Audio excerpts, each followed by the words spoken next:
Hey, what's going on YouTube? It's your boy Jared. I have some Xbox news for you guys today. This article comes from Windows Central. I'll drop the link in the description below. We're gonna get right into it. New data shows Xbox is utterly dominating PlayStation storefront, accounting for 60% of the Q2 top 10 game sales spots. Imagine this scenario a few years ago. It's no longer PlayStation but Xbox itself that is now the biggest sales force on Sony's own console ecosystem.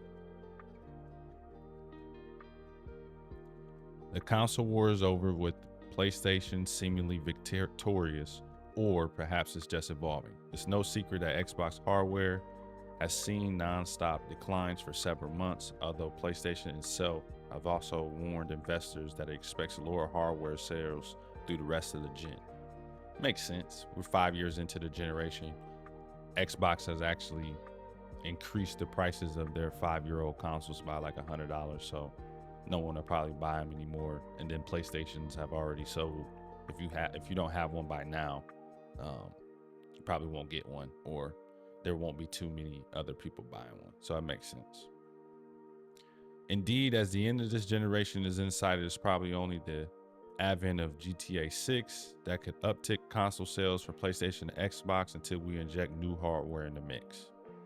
Microsoft and Sony both are working on new consoles, with Xbox hardware plans including OEM-built Xbox brand PCs like Xbox Ally from Asus, as well as a true successor to existing Xbox Series XS console ecosystem in partnership with AMD. That's a lot of words, but OEM isn't a traditional Xbox. It's kind of like the Xbox Ally.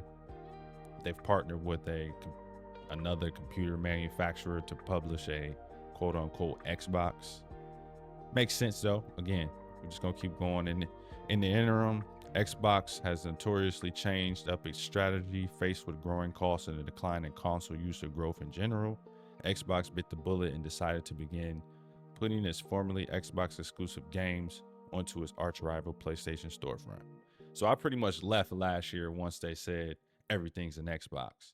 Not because they were actually porting out games, but mainly because the PlayStation 5 Pro became the best console on the market, just by performance. From a performance standpoint, the reason why I left is I wanted the best console. The Xbox Series X was that for a while until the PlayStation 5 Pro came out. And yeah, finally switched over to PlayStation after being on Xbox forever, and I'm cool with that. But obviously, as you can see, Xbox games are selling because everything's an Xbox. So far, that strategy seems to have been a resounding success story for Xbox and Microsoft, and new data continues to back it up. And a Blue Skies post, I don't know what that is. Success of Xbox strategy on the PlayStation Store, revealing new 2025 Q2 sales data, which includes PlayStation ports like Doom, Indiana Jones, and Great Last Circle. Here are the top 10 games. They're all, not all of them, but what? 1, 2, 3, 4, 5, 6. 6 of these games are Microsoft games in the top 10. Take a good look at them, which makes sense. They've acquired a lot of gaming studios since COVID happened. It's hard to imagine a scenario from the previous decade where Microsoft would come to dominate PlayStation's own storefront. In a universe where playing time hours are increasingly squeezed by other forms of entertainment and forever games like Fortnite and Roblox, Microsoft's acquisition spree of yesteryear has seen it pick up some forever games of its own, including Call of Duty and Minecraft. It's encouraging to see that more traditional games that actually finish are also riding high on PlayStation Store, with Doom, The Dark Ages, and Indiana Jones enjoying favorable placements high on the chart. So far, it doesn't seem like the strategy has hurt Xbox console ecosystem either, giving Microsoft a win-win scenario. Potentially, Microsoft repeatedly says to investors in legally binding comments that its overall playtime hours are up on Xbox consoles specifically, not down. That's probably Gamepass subscribers, I'm not sure. But it makes sense. If you bought an Xbox, a lot of people wouldn't trade that in to buy a PlayStation. Makes sense. I mean, if you've been on one side of the fence or the other, now with everything being an Xbox and they own a lot of the studios that make the games, You game on whatever. Xbox is basically saying it's a win-win scenario for us, and we making money. If the strategy was leading Xbox users away to PlayStation, you'd expect that number to decline, and it seems PlayStation has taken notice of this too. For all of the success Xbox is having right now, on paper, it's still opted into thousands of layoffs within the division over the past year. There are still major headwinds facing gaming, particularly traditional style gaming, which forced Microsoft's hand towards going multi-platform in the first place. Gamers are less inclined to switch platforms than they have been in the past, owing to a combination of digital locked in with content and saved files. Let me read that again. Gamers are less inclined to switch primary platforms than they have been in the past, owing to a combination of digital locked in which content and saved files. I guess you got a digital library, which I do have on Xbox, but I was mainly a Call of Duty, 2K, Madden kind of guy. Those aren't titles that you return to years later after playing them. Maybe you do, but I don't. But it makes sense if you're like digitally locked. You got all your games on Xbox. Why would you switch over? So that makes sense. Gaming is also squeezed by the competition from other addictive and often free entertainment verticals, including things like Netflix, YouTube Shorts, TikToks, and so on. Over 70% of US active PS5, Xbox players played at least one of the top 10 live service games of the month during January. I mean, yeah, it makes sense. They got 6 of the 10 games on the top 10. To cut through the zeitgeist and the noise, platform holders are increasingly embracing a be everywhere at once approach, while publishers like Square Enix publicly committing to multi-platform releases over timed exclusive deals. PlayStation itself, in reality, despite it has the smallest console install base, Xbox users are still passionate and highly engaged in a number of tens of millions. They're bringing Helldivers to Xbox via new PlayStation publishing arm, and has spun job listings to suggest that even more games could be on the way from PlayStation to Xbox.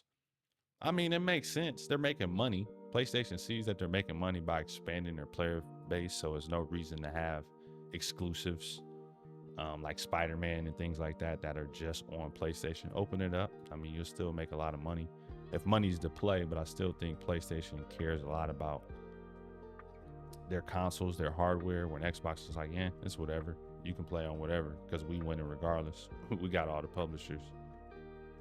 I wouldn't be surprised in the slightest to see more of PlayStation celebrated back catalog hit Xbox platforms in the future. I had thought previously that Xbox Latitude's strategy to bring its games to PlayStation would be like a Sega-like death knell for hardware. Yeah, I figured that too. I was assuming that Xbox hardware would die, but this could be the case down the line. But Microsoft is investing in hardware more than ever while also embracing openness. I think new generations of gamers actively want. The next Xbox is widely expected to support PC stores like Steam and the Epic Store, while front-loading Xbox Gamepass for a stable, ongoing subscription revenue that Microsoft has become an industry leader in. Xbox Cloud Gaming is also finding new users who would never have considered the lofty up cost of a console, valued by the convenience of availability right from their phones and TVs. Makes sense. Everything's an Xbox, but what did they say? How's this driving hardware sales for Xbox? I don't know about that. And I already know how subscriptions work. We all do. It's only a matter of time before it continues to creep up, right? It's currently Xbox Game Pass. Game Pass Ultimate is like $20. It'll probably jump to $25, $30, and so forth. Microsoft now considers that the PlayStation install base to be a part of its wider Xbox ecosystem. Right, everything's an Xbox. Gaming is changing, but will it be positive? As always, time will tell. This comes from Jess Gordon, this guy right here. Jess Gordon is an executive editor at Windows Central, focusing primarily on all things Xbox and gaming. Jez is known for breaking exclusives, news, and analysis that relates to Microsoft's ecosystem. So he's always going to drop some some leaks, some intel. He publishes things on Windows Central. Again, stuff like this just pops on my Google. I go through it, I read it, I'm interested in it, and it has to do with console gaming. I mean, I'm excited to hear that Xbox is winning. They got some money in their pocket. Kudos to them. I'm really still interested to see the actual next Xbox or things to come. There's no hints about it other than they just partner with AMD to continue to make the chips that power Xboxes. But what is an Xbox at this point? If it's just the Game Pass subscription in games, I consider them a publisher rather than a competitor to PlayStation, honestly. But that's just me.